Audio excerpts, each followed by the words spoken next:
Hey, everybody. Uh, Excited to chat a little bit about something today that's been on my mind. Had a couple of people reach out this week and ask questions specifically about this topic. We've helped hundreds of studios make a really cool shift. It's just one change that you can make to how you run your programs at your studio that increases the income on average of studios by about 20% per year. So if you could increase the gross collections of your studio by 20%, how much of a change would you be willing to make? How many sort of sacrifices in the way you think about your studio, upgrades in the way that you're thinking about your studio business would you be willing to make if you could guarantee that it was going to make an average of a 20% increase in the collections at your studio? And it's not retaining more students, it's not enrolling more students, it's not raising your tuition rates, though we think all of those things are important as well. There's another thing that I'll get to in a second. I'm being a little bit elusive for a reason here. I'll get to in a second that can have that impact. On average, the studios that implement this one change to their programs increase the gross collections by 20% or more.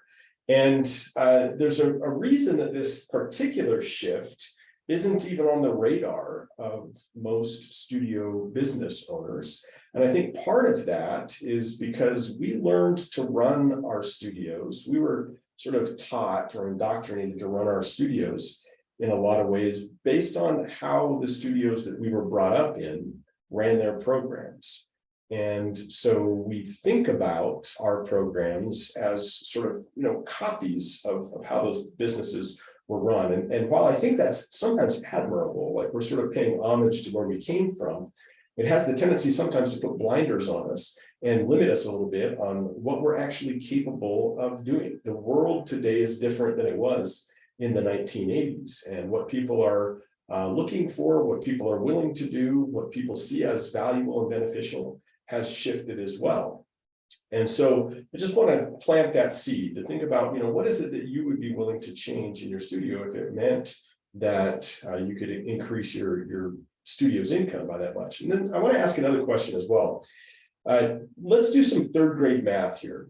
What would you do with that additional income? So let's imagine that you're in a studio, and your studio, I don't know how much your studio makes per month. Let's say, are you making $10,000 on average per month collections at your studio? Are you doing $20,000? Are you doing $30,000 collections at your studios per month? Think about that for a second, about how much you're doing. And what would it mean to your studio? Let's do that third grade math. If we just increased that gross collections by about 20%.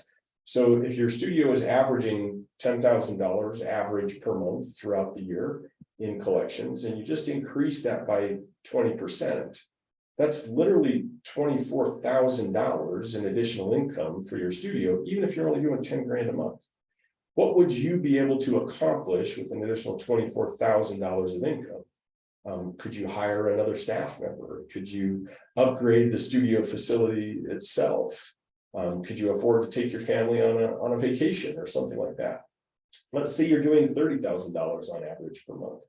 If you can increase that by 20% in gross collections, that's a minimum of an additional $72,000 over the next year.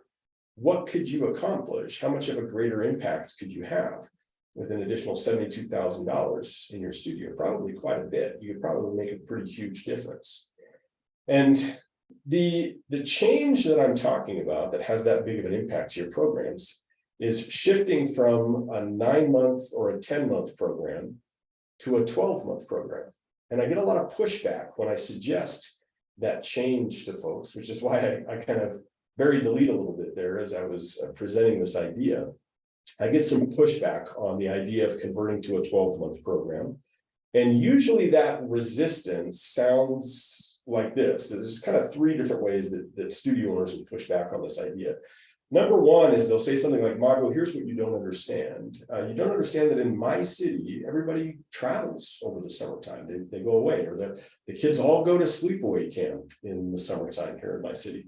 And there's sort of this idea that the city that the studio's in and the culture of that city makes it absolutely impossible or difficult enough that it's not worth it to convert your program from a 9-month or a 10-month program to a 12-month program.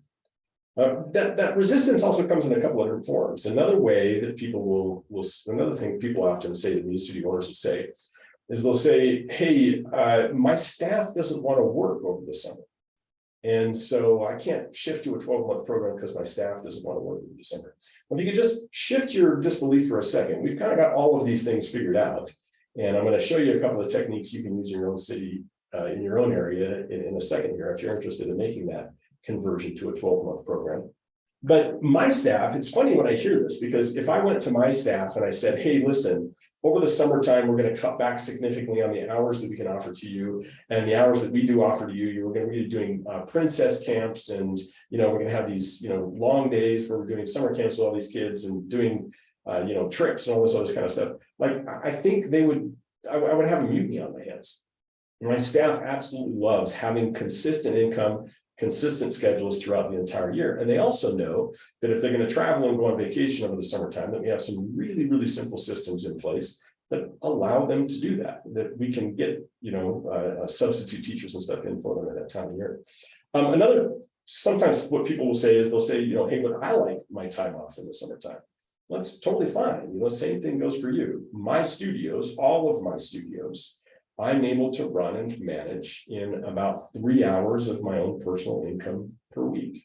And it's in part because we've got a lot of these systems sort of dialed in and running, and we've surrounded ourselves with staff that's aligned behind the vision and is interested in helping things to grow and to maintain. And they know that running 12-month programs isn't just better for the students. I mean, ask yourself that question, right?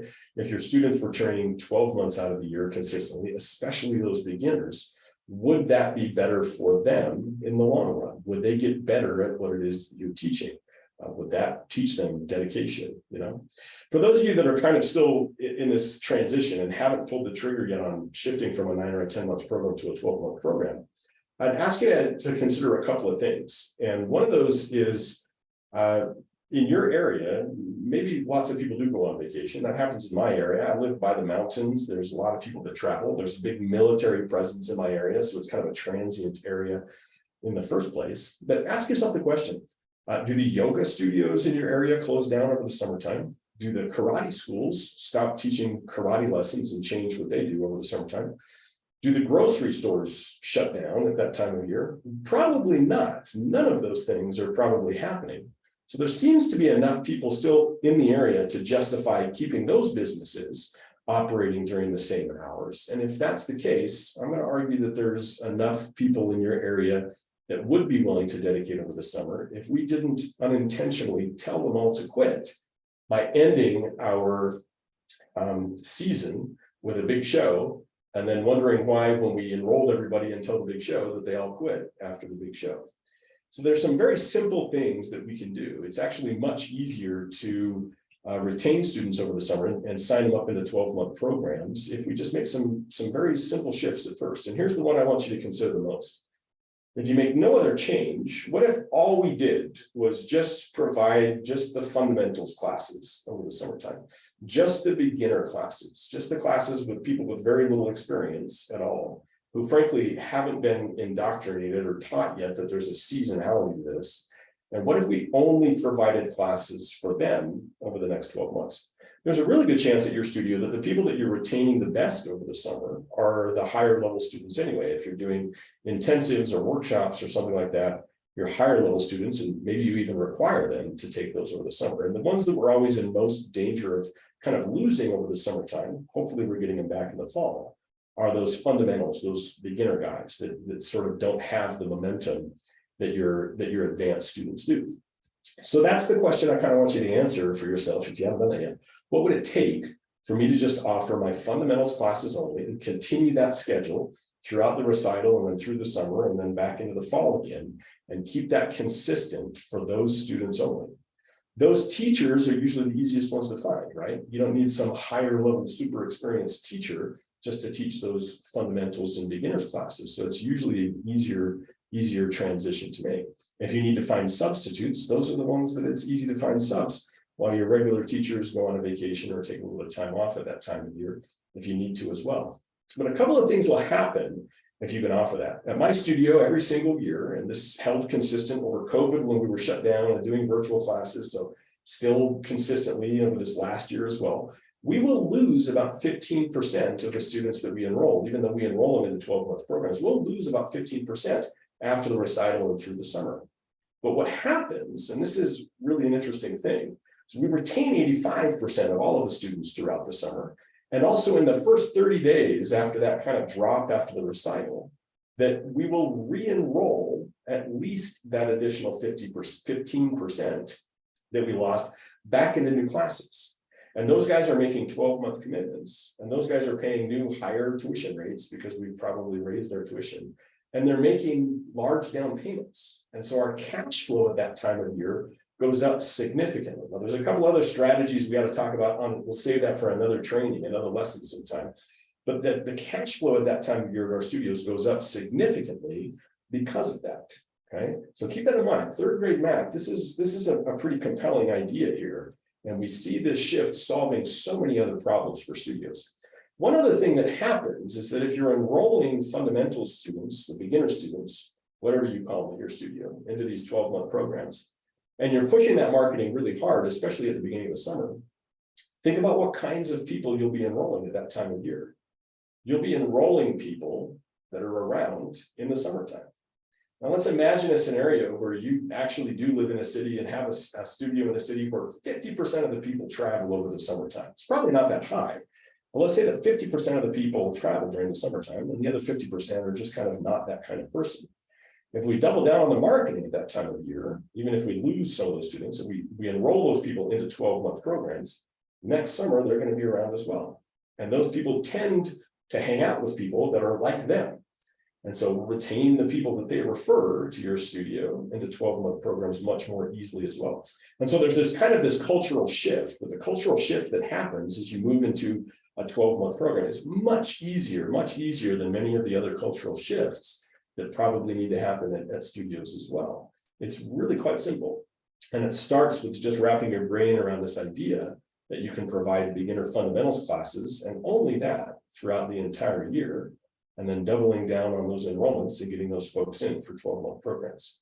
Much easier than it sounds, and it makes a massive difference that without increasing tuition rates, without enrolling tons more students, without changing much more of what you're doing, that one shift on average increases gross collections of the studios that implement it by 20%. That's probably worth it. If you need help with it, love to chat with you about it. Go ahead and comment below. If you have questions on how to do that or some resistance still in your brain on how to do it, absolutely a powerful shift that makes a massive difference in the quality of the classes you're able to provide, in the quality of the students that you're able to produce, and in the profitability of the studio itself. And anytime we can hit all three of those, we're probably doing something right. Love to hear your opinions. Talk to you soon.